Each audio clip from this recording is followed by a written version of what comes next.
the second session we had was 1, 2, 3, 6 months later. Yes. And there was, before we had this session, an incredible stuff was happening. It was really amazing for me how this is possible, and it opened up a much bigger and wider understanding of how universe works. So this was in one morning I woke up and I found a message from you, Anjii, saying that in your house in Canberra, Australia, some stuff was fallen out of a shelf, and that it was the picture of my mare who died, and a kind of a vase you associate with a grandmother. Yes. And you were asking me if this has anything to do with me, because it fell down, but nothing was broken. And when I read this message, I instantly knew that this was my grandmother, because the night before I had an enormous flashback from what happened in my childhood, and I was screaming and shouting in my bed, and I was really embarrassed, and took, I think, an hour or a half, but then I fell a deep sleep, and yeah, and then when I woke up in the morning, I found this message on the phone, and this was mind-blowing. Yeah, so this my grandmother, she contacted Anjii because she had realized from the first session that it's possible to contact me via Anjii. And this really was, yeah, mind-blowing for me. And yeah, and then we made up this an appointment for the second hypno session. And yeah, there the introduction into the trance went much faster already, as my body knew what will happen. And yes, that muscle memory that it gets, absolutely. Yeah. And so just let me, yeah, so, and now here so you've kept a journal of these, haven't you? That's what yes, you're looking I did. at there. Yeah. I was writing it down in case I don't want to forget it. Well, I will never forget the energy and the main stuff that happened, but I wanted to give a bit more details here today, so I have it in front of me to look at it. And in this session, my grandmother told about her life and her traumas, and she was born in 1899, and she was from a bastard, and she couldn't stay with her mother. She was given away, and sorry, she was from a what? Her parents were not married. Oh, she was a bastard child. Okay, so yeah. And so she was given away, and it was First World War, and she learned that she could only survive when she is neither seen, neither heard, or smelled. So just not being recognized by anyone. So this was for safety? Yes. Like yes. life critical safety, wasn't it? Yeah. Yes. It was like that. And that's when the way she treated me when I was a little child was only to protect me and to keep me safe. And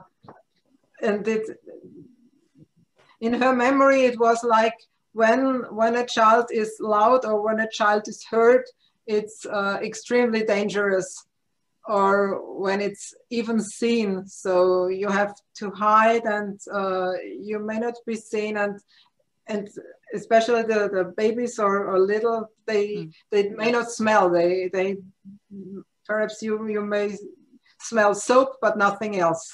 Yeah, this was extremely important to her, but it was only to save me, to keep me safe. Yeah. And so this, in her mind, when you were born, she was in a mental state, like clearly PTSD, right? For sure, yeah. And she was in a state where she was having episodes where she felt she needed to keep you safe. And so what sort of things was she doing with you? Do you mind sharing a little bit of that? Well, I do remember she put me in the wardrobe and closed it. So probably when I was screaming so that I can't be heard, or she put me underneath the bed in the bed drawer, and I can't be heard. And she was clearing all my body entrances with soap and with detergent, so to keep it very clean and not smelly. And but with her story, I started to understand why this happened, and not that she's just a cruel bitch who wanted to annoy me, but that this really comes from her own trauma. And and I started to forgive her. It was so not completely yet, but it started to open up that it was her own. By doing so, it was even showing me her love.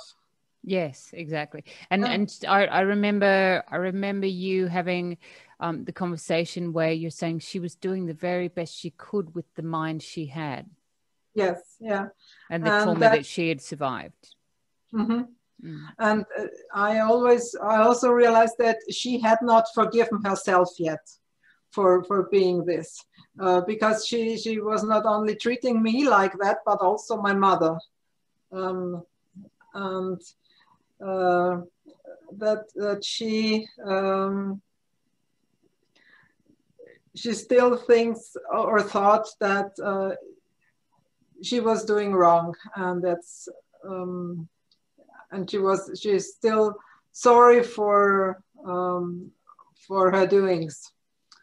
So she basically contacted me to contact you and have a conversation with you to apologize to you. Yes. Yeah. And to tell you that she loved you. Yeah. As best she could with what she had left of her mind. Yeah. And there I also got pictures or information that the only way how she could show her love differently was by cooking and baking, and that she was a very good cook, and also she loved to bake, and that was her possibility or her way to show love in a proper way. And and she also asked if it's possible, as she's somehow also watching me, and she asked of if she can also visit here on my place on our farm. And yes, I remember that. And that she can play with the animals and the hens and the cats and the dogs, and because she never had that. And so her little child would very much like to hang out here sometimes. Yeah. That's right. yeah, I really enjoyed She told that. you she was very proud of you, and she thought the farm was so beautiful. And yeah, I remember that. and she also said that she was always jealous at animals because, and she hated animals because animals could easily let go of trauma, and but she couldn't, and now she wants to, yeah, to feel that, to feel the love of animals, and after chickens. yeah, chickens, right. And after the session, when I went to bed at night, when I closed my eyes, I had a bright spark, a bright light passing through my eyes. It was not a very thick one, but it was like a star passing by. And with my closed eyes, so I had the eyes closed, and then there was this spark passing by, and I said, okay, well, and it felt like a message from her, like a thank you, or like a first opening up, something like that. Beautiful. How did you feel after that?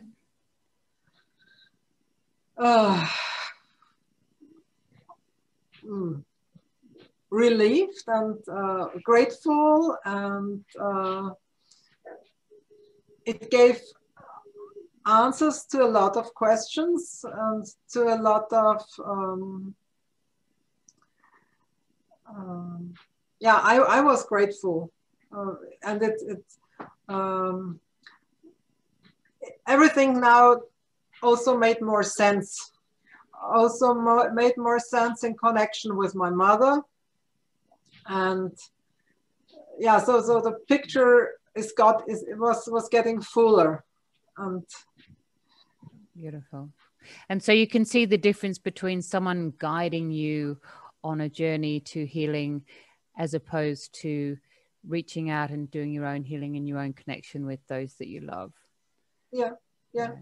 It's hugely different, isn't it? It's a whole different world. And so for your third one, that was an amazing journey. I loved it. Yeah, the third one is only 2 weeks ago. Yes. Not even. Thanks for listening. Anjii is available for clinical hypnotherapy specializing in PTSD, trauma release, and active living and regression therapy via Zoom. To book or find out more about online workshops, you can contact her at anjiib@gmail.com or visit her Facebook page and YouTube channel